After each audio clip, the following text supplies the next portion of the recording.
सुनिए है कोई मेरी ये इल्तिजा,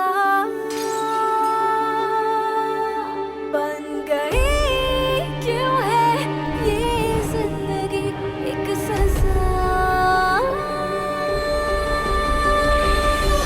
मेरे नैना नींद न चैना सपने चढ़ दिया,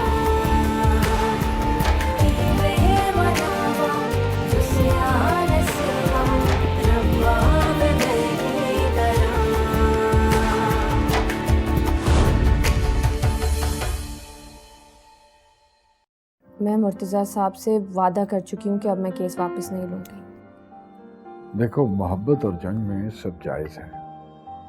आप मेरी हेल्प करेंगे?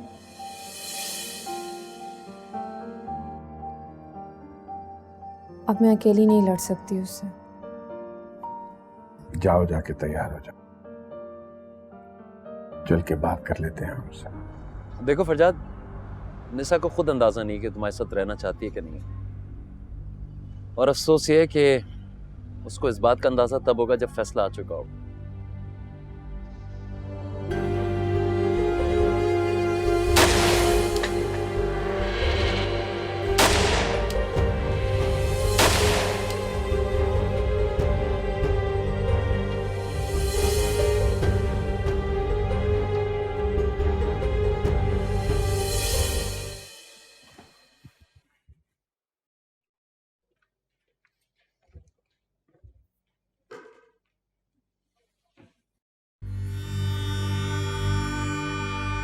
सरदार साहब, जब आपने ताजवर गनी साहिबा को छोड़ा तो उस वक्त निसा साहिबा की उम्र क्या थी? किसी ने किसी को नहीं छोड़ा था, हम एक दूसरे से जुदा हुए। चलिए ऐसा कह देते, जिस वक्त ये जुदाई हुई उस वक्त निसा साहिबा की उम्र क्या थी? तीन साल 3 साल 2 महीने की थी वो। सरदार साहब, ये बात जहन में रखिएगा कि आपने हल्फ उठाया हुआ है सच बोलने का।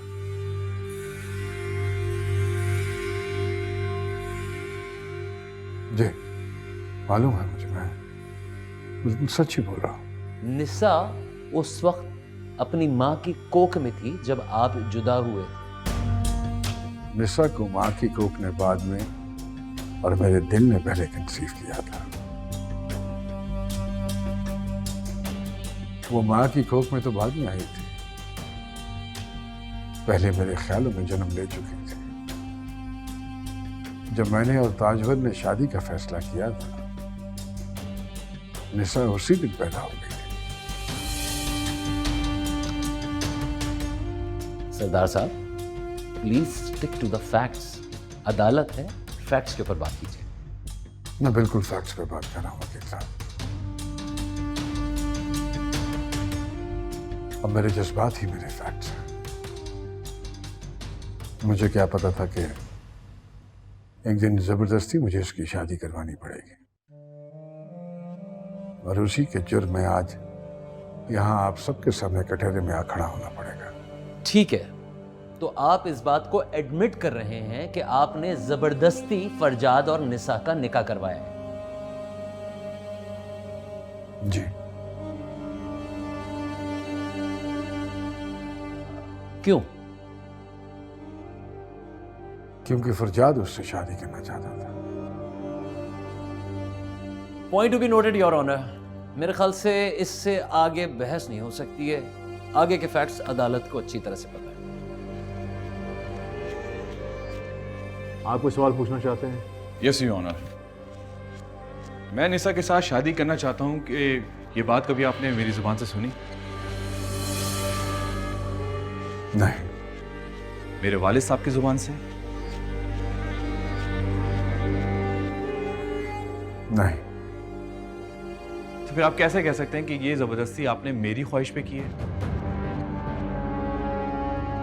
जब कोई जवान लड़का किसी के घर की दीवार फैलान कर आता है जहां एक जवान लड़की रहती है,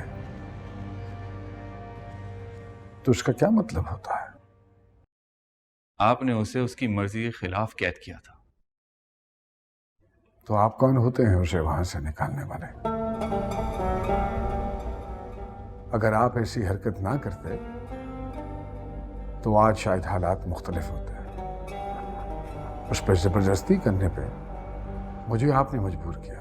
आप निसा से अपना रिश्ता बनाने के लिए मेरा रिश्ता खराब कर रहे हैं सरदार साहब।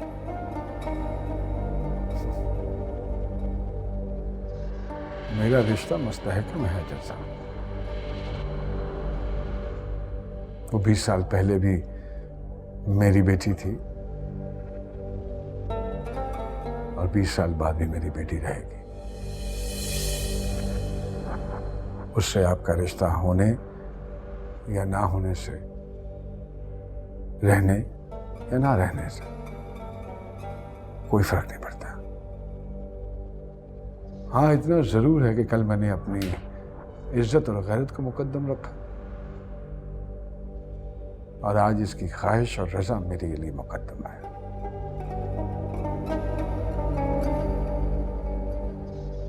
कोई और सवाल पूछना चाहते हैं आप? यस योर ऑनर, लेकिन जरक खान से नहीं, निसा से।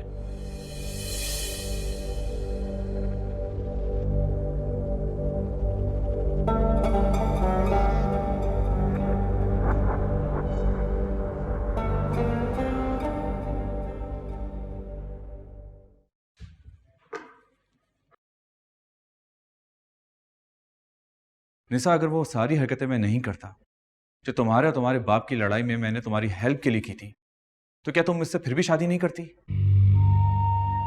जवाब दो निसा। अगर मैं तुम्हें गुस्सा नहीं दिलाता, तो मैं नाराज नहीं करता, तो क्या तुम्हारी मोहब्बत मेरा हाथ नहीं पकड़ती? ऑब्जेक्शन योर ऑनर, ये सवाल इरेलेवेंट है, इसका केस से कोई ताल्लुक नहीं है। रेलिवेंट है योर ऑनर। मियां बीवी का रिश्ता बहुत अजीब सा होता है। इसमें हाँ और ना के मायने बदल जाते हैं। हाँ में ना छुपी हुई होती है और ना में हाँ। ये मेरे फाजिल दोस्त अदालत में साबित क्या करना चाह रहे हैं? ये कहना ये चाह रहे हैं कि मेरी मौक्किला ये अलहदगी नहीं चाहती। ये कहना चाह रहे हैं कि ये अपना तमाशा बनवाने आई है यहाँ पे। तमाशा तो वो औरत भी नहीं चाहती जो गली मोहल्ले में चीख चीख कर तमाम लोगों को इकट्ठा कर देती है और कुछ ही देर बाद अपने शौहर को अपने ही हाथों से खाना खिलाती है। आप मुसीबत में जगड़ी हुई उन खवातीन की बात कर रहे हैं जिनके पास कॉम्प्रोमाइज के अलावा कोई ऑप्शन ही नहीं होता। सर, ये बात याद रखिएगा कि मेरी मौक्किला को ऐसा कोई इशू नहीं है जिस पे उनको हाँ या ना कह के जिंदगी गुजारनी पड़े। आप दोनों बहस करने की बजाय इनको बात करने का मौका दें ताकि अदालत का वक्त जाया ना हो। मेरे सवालों को जवाब दो निसा। अगर ये शादी जबरदस्ती नहीं होती तो तुम क्या मुझसे शादी नहीं करती? अगर तुम्हें अपनी खुशी और मर्जी से फैसला करने का हक मिलता तो तुम क्या फैसला करती? तुम्हें याद ही निसा, तुमने आखिरी बार रेस्टोरेंट में मुझसे क्या कहा था?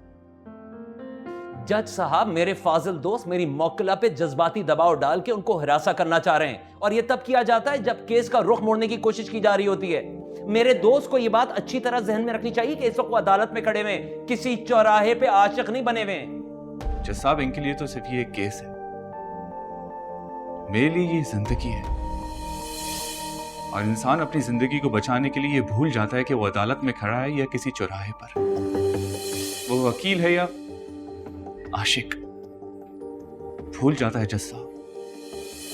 जी योर ऑनर, ये भूल जाते हैं कि ये आशिक है या वकील, जालिम है कि मजलूम, मुल्जिम है या मुजरिम। जब अपने आप को बचाने की बारी आती है तो ये वकील अपनी हैसियत ही भूल जाते हैं। मेरे सवाल का जवाब दो निसा। तुम्हें तुम्हारी मां की कसम, अगर ये रिश्ता तुम्हारे बाप के बजाय तुम्हारी मां ने कराया होता तो तुम यहां खड़ी होती?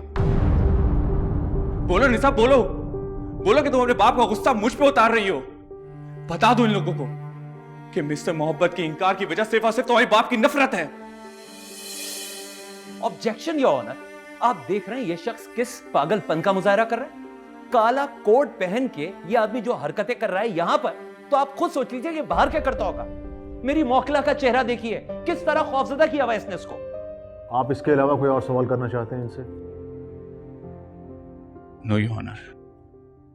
मिस्टर फरजाद, तमाम तर गवाहों के बयानात के बाद आप अपनी सफाई में कुछ कहना चाहते हैं? मैं अपनी सफाई में क्या बोलूं जज साहब?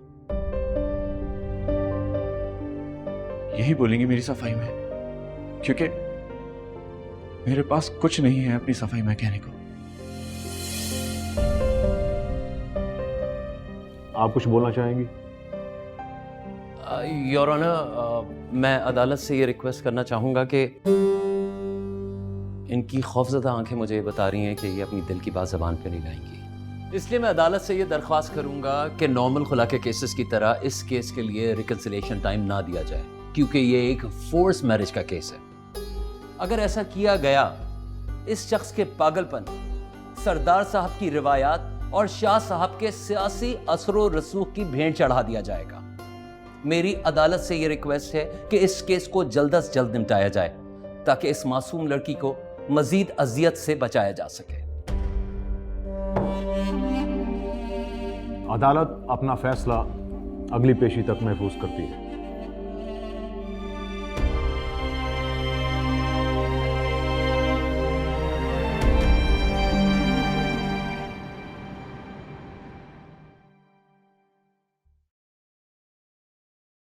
क्या हुआ? क्या देख रही? देख रही हूँ कि आप क्या डालते हैं इस चाय में जो इतने मज़े की बनती है। मैं तो हर रोज कुछ ना कुछ डालता हूँ, कभी थोड़ी सी मुस्कुराहट, कभी कोई आंसू, कभी प्यार और कभी गिला, और कभी कभी छोटी सी सॉरी भी डाल देता हूँ। तो आज क्या डाल रहे? आज सोच रहा हूँ कि हौसला डाल। हौसला?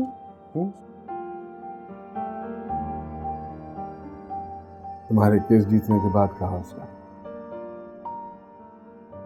खुदा करे कि तुम्हें केस जीतने की खुशी हो, दुख ना हो।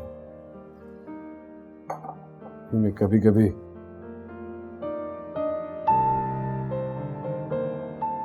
गुस्से में लड़ी की लड़ाई का मजा बड़ा बेमजा होता है। तो गुस्से में ही लड़ा जाता है ना किसी से, खुशी से कौन लड़ता है? कभी कभी इंसान किसी का गुस्सा किसी और पे भी तो उतार देता, तब तो बाद में परेशानी होती है। आपको लग रहा है कि मैं आपका गुस्सा उस पर उतार रहा हूँ? ऐसा ही है, बिल्कुल ऐसा ही है। मैं चाहता हूं कि तुम मेरा सारा गुस्सा मुझ पे ही उतारो, इसीलिए मैं सोच रहा हूं कि आज की चाय में जुदाई डाल दूं। मैं आपका गुस्सा किसी और पर नहीं उतार सकती। बताओ फिर आज की चाय में क्या डालूं?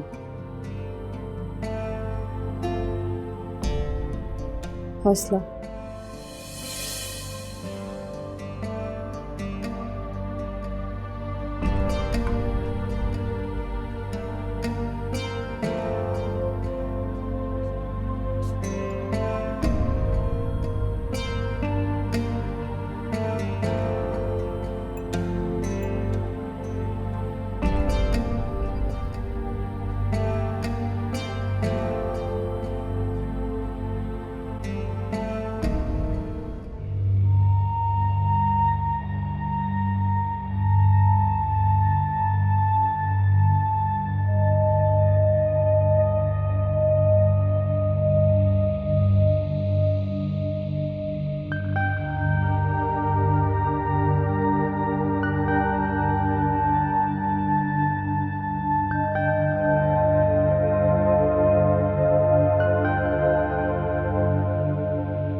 देखो फरजाद, तुमने सुना तो होगा कि हर कामयाब आदमी के पीछे एक औरत का हाथ होता है। अमूमन समझा ये जाता है कि औरत पीछे खड़ी होती है तो बंदा कामयाब होता है, जबकि होता ऐसा नहीं है। कामयाब वो होता है जिसे औरत छोड़ जाती है, और उसी छोड़ देने की फ्रस्ट्रेशन, गुस्से और तकलीफ की एनर्जी बंदे को मिलती है। मैं तुमसे कहना यही चाह रहा था कि अपनी इस एनर्जी को लूज नहीं होने देना है। तुम एक बहुत अच्छे वकील बन सकते हो। जो अपनी जिंदगी नहीं बचा सका वो दूसरों की जिंदगी क्या बचाएगा? मतलब तुम्हारी जिंदगी सिर्फ एक औरत तक महदूद है? नहीं, 2 औरतों तक। एक मेरी माँ और दूसरी निसा। दोनों की मौत की वजह सिर्फ मैं हूं। मतलब तुम कहना चाह रहे हो कि निसा ने खुदकुशी की कोशिश की थी? नहीं, एक को मेरे बाप ने मारा है और दूसरे को उसके बाप ने। देखो, उसे जरा खान की कोई सपोर्ट नहीं थी सिवाय फीस के। और वो बयान जो उसने कोर्ट में दिया था, सच्ची तो कह रही थी। तुमने उसके घर पे छलांग लगाई थी, राइट? अब उसके पास ऑप्शन कितने रह गए? तुम्हारी मौत या शादी?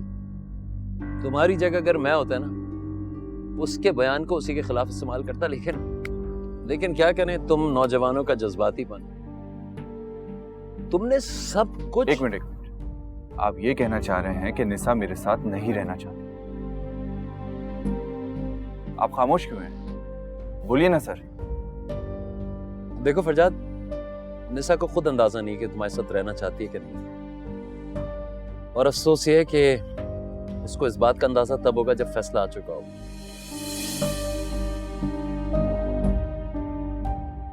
Sir, see you, best of luck.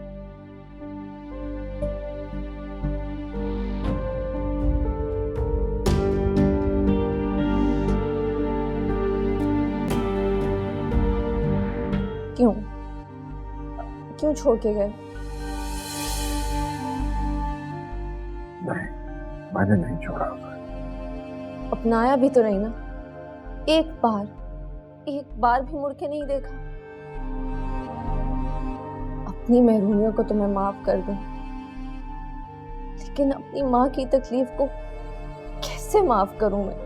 तुम्हें भी मोहब्बत की इसी शर्त को कबूल कर लेना चाहिए। अगर तुम अपनी माँ से प्यार करती हो तो। नहीं, मैं मुर्तजा साहब से वादा कर चुकी हूँ कि अब मैं केस वापस नहीं लूंगी।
जानती हो मैंने मुर्तजा को तुम्हारी फीस क्यों भिजवाई थी?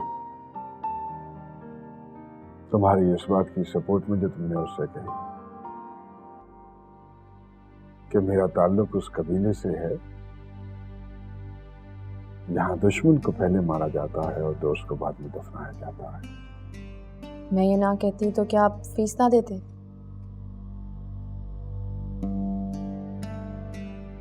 तो मैं यही समझता कि तुम ये सब कुछ मेरे गुस्से में कर रही हो।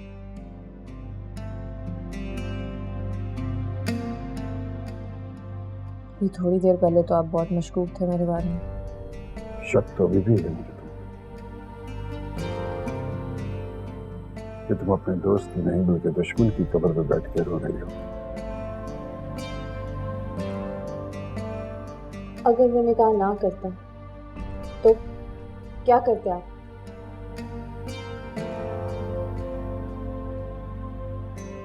इज्जत रख ली उसने मेरी,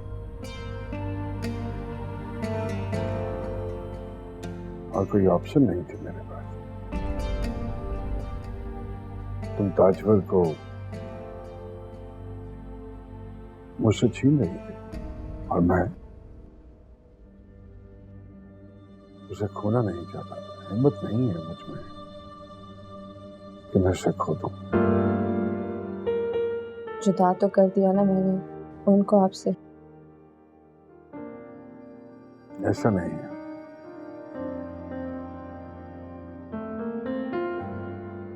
उसने मुझे तुमसे मिलाने के लिए जाना ही था। आती ना।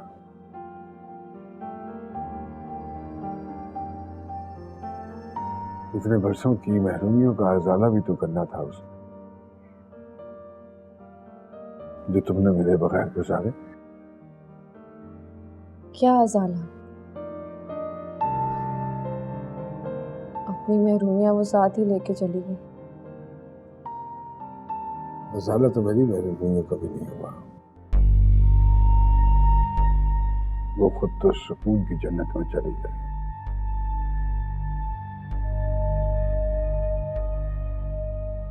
अब मुझे उसके हिस्से की जुदाइयां भी काटनी है। क्यों? क्यों छोड़ के गए? नहीं, मैंने नहीं छोड़ा उसे। अपनाया भी तो नहीं ना। एक बार भी मुड़ के नहीं देखा। अपनी महरूमियों को तो मैं माफ कर दूं, लेकिन अपनी माँ की तकलीफ को कैसे माफ करूं मैं? मुझे चाहे माफ कर देना,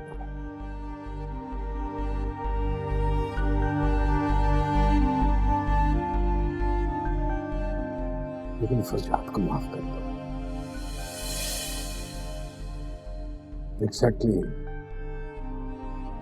इसी जगह पर बैठी थी तुम्हारी माँ।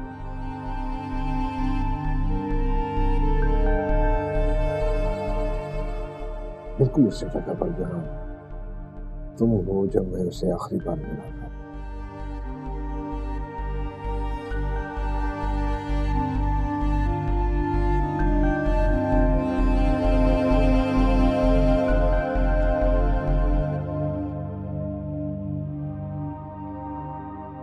उस वक्त उसका गुस्सा उसकी मोहब्बत बढ़ा देता। पूछा था मैंने उससे कि क्या मैं तुम्हारा इंतजार करूं, तो उसने कहा नहीं। तब मुझे पता नहीं था कि मोहब्बत में हाँ और नहीं के मानी तब्दील हो जाते हैं।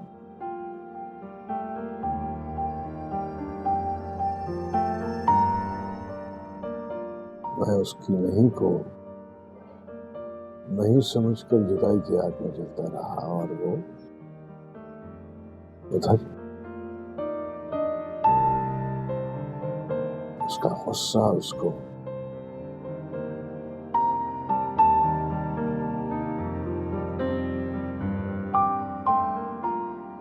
इंतजार की सूली पर लटकाकर चला गया।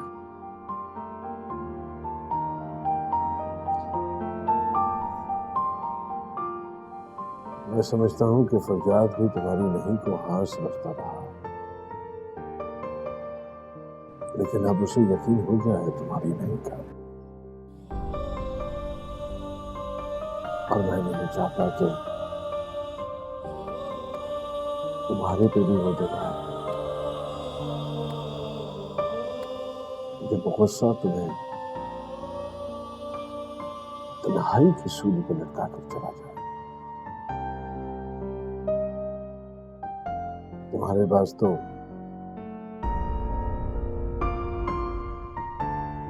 इंतजार करने का ऑप्शन ही मौजूद नहीं।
ने जो सपने बुने, क्यों आंसुओं में बह गए, दिल में थे जो शिकवे सभी, क्यों अनकहे से रह गए, रुकता नहीं एक पल को भी, क्यों दर्द का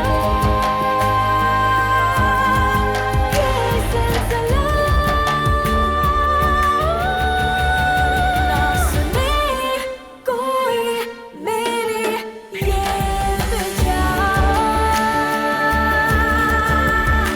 बन गई क्यों है ये जिंदगी एक सजा, तू मेरे रहना नींद न चैन, सपने अजनबी बेमनावा तुझसे आने सिवा, रब्बा मेरी तरह।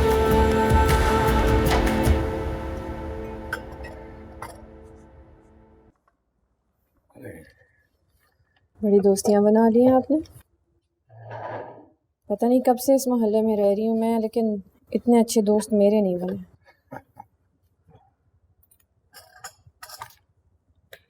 अरे कुदरत जब हम जैसे खुद पसंदों से नाराज होती है ना, ऐसा झटका देती है कि अपने सिवा सबसे प्यार हो जाता है।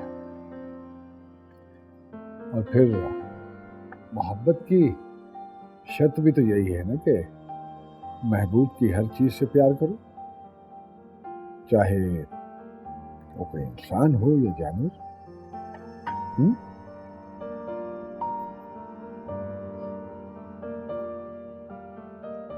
मुझे क्या करना चाहिए?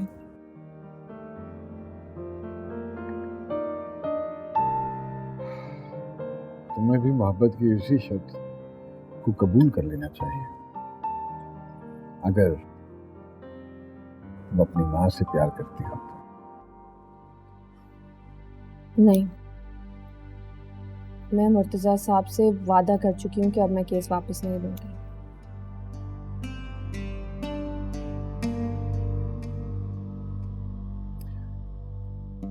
देखो, मोहब्बत और जंग में सब जायज है।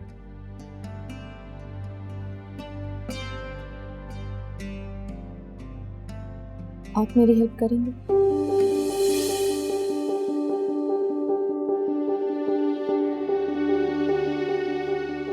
अब मैं अकेली नहीं लड़ सकती उससे।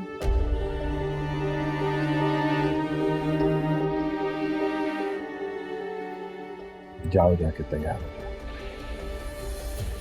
चल के बात कर लेते हैं उससे। जाओ।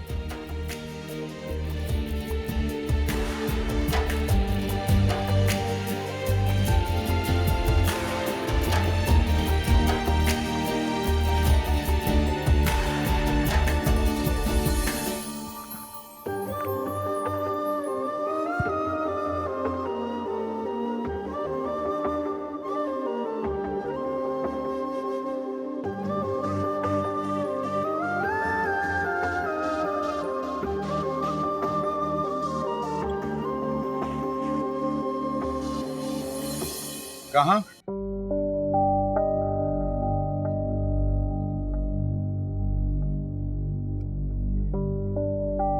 जी जल्दी हार मान ली तुमने? अभी तो फैसला नहीं आया। वो फैसला सुनने की अब मुझमें सख्त नहीं है। तो मुर्तजा के कहने से कानून नहीं बदलेगा। खुला के केस में रिकंसिलिएशन टाइम जो है वो मैंडेटरी होता है और तुम्हें बहुत वक्त मिलेगा उसे मनाने के लिए। वो नहीं मानेगी।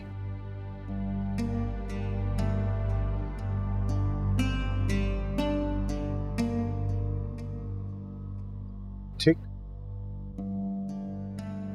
फिर मैं भी तुम्हारे साथ चलता हूँ।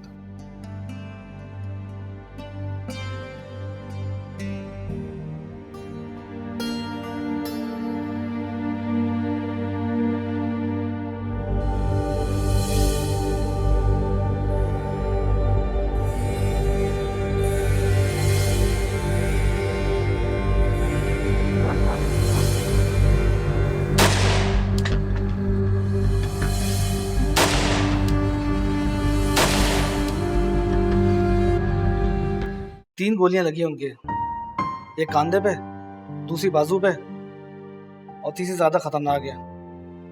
वो जिगर और फेफड़ों के दरमियान कहीं जाके फंस गई है। ऑपरेशन थिएटर लेके गया उनको अभी।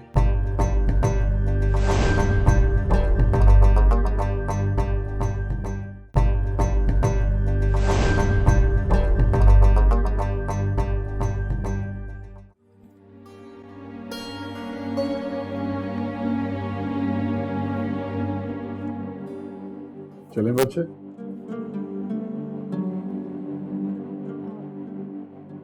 आप ऐसे ही जाएंगे? अरे हाँ, जिस काम के लिए जा रहे हैं उसके लिए तो इतना काफी है मेरे ख्याल। क्यों, आप कोई हाथापाई करने जा रहे हैं उससे? दिमागी तौर पर तो वो भी पठान है, हो सकता है कि पश्तो में बात करनी पड़ जाए उससे। फिर तो बहुत पिटेगा वो। खातून की पश्तो तो मुझे भी बोलनी होती है। आओ बेटे, आ जाओ बच्चे।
बहुत जल्दी आपकी दस्तगीरी यहाँ पे भी हो जाएगी मुझे तो।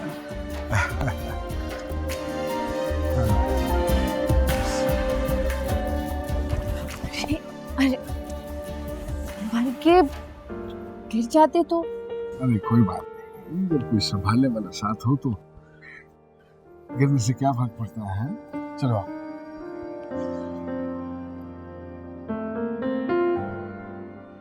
आओ बच्चे।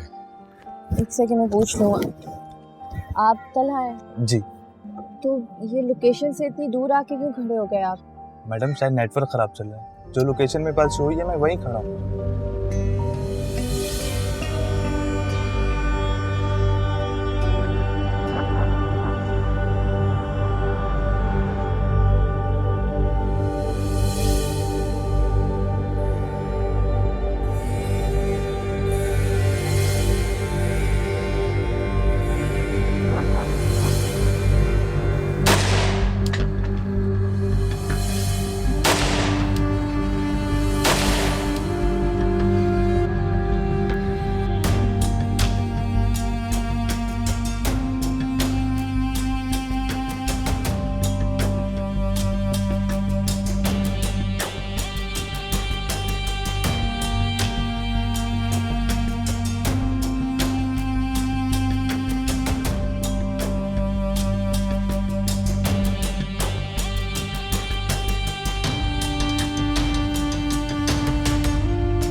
बच्चे बच्चे बच्चे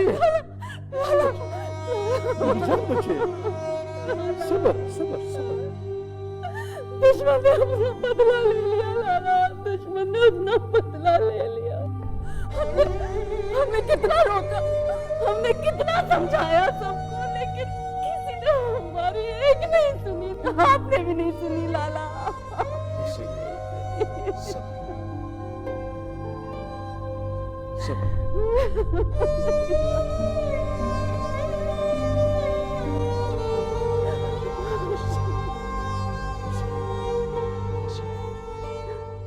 तीन गोलियां लगी उनके, एक कांधे पे, दूसरी बाजू पे और तीसरी ज्यादा खतरनाक है।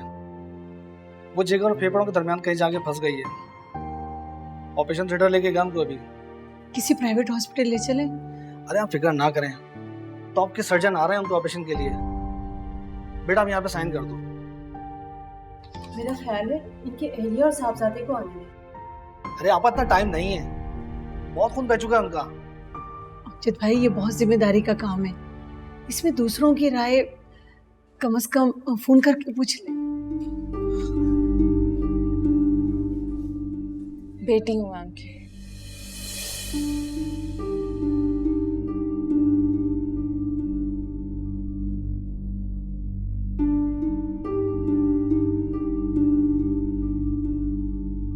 अस्सलाम वालेकुम। वालेकुम अस्सलाम। ये जो गन शॉट का केस आया है, ये आप लोग लेकर आए? जी सर। आप क्या लगते हैं उसकी? सर हम तो उनके पड़ोसी हैं, ये उनकी साहबजादी हैं। आप ज़रा मुझे डिटेल में बताएंगी?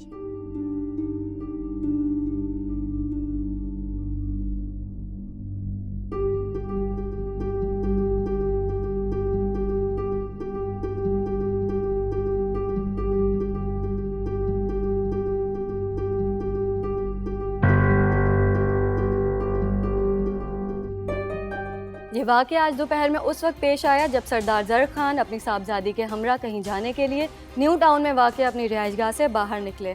ऐनी शाहिद के मुताबिक वो टैक्सी में बैठने वाले थे कि एक मोटरसाइकिल पर सवार दो अफराद ने आकर उन पर फायरिंग कर दी। इस हमले में उनकी साहबजादी महफूज रहीं। मैं आपको फिर बताती चलूँ, मशहूर सियासी, समाजी और कबायली रहनुमा सरदार ज़र खान पर कातिलाना हमला हुआ है, जिन्हें शदीद ज़ख्मी हालत में अस्पताल मुंतकिल कर दिया गया है और जहाँ डॉक्टर्स उनकी जान बचाने की कोशिश कर रहे हैं। इस वक्त हमारे नुमाइंदे अली ताहिर वहाँ मौजूद हैं। अली से वाक़ये की तफसीलात पूछते हैं। जी अली बताइए, क्या तफसीलात हैं इस वाक़ये की आपके पास? जी, सरदार ज़र खान का इस वक्त ऑपरेशन जारी है। पुलिस के मुताबिक उन पर 6 गोलियां फायर की गई, जिनमें से 3 गोलियां उनके जिस्म पे लगी।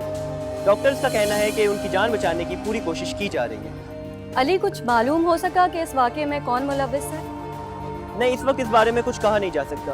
पुलिस मुबैना तौर पर इसे पुरानी दुश्मनी करार दे रही है। आपकी ख़ानदानी ज़राए से कोई बात हुई? क्या कहना है इस बारे में उनका? जी नहीं, ताहल उनकी फैमिली में से किसी भी फर्द से हमारा रब्ता नहीं हो सका। यहाँ पर इनकी एक साहिबजादी मौजूद है जो उस वक्त उस वाक़े में उनके साथ मौजूद थी, लेकिन उन्होंने भी गुफ्तगू करने से साफ इनकार कर दिया। बहुत शुक्रिया अली ताहिर।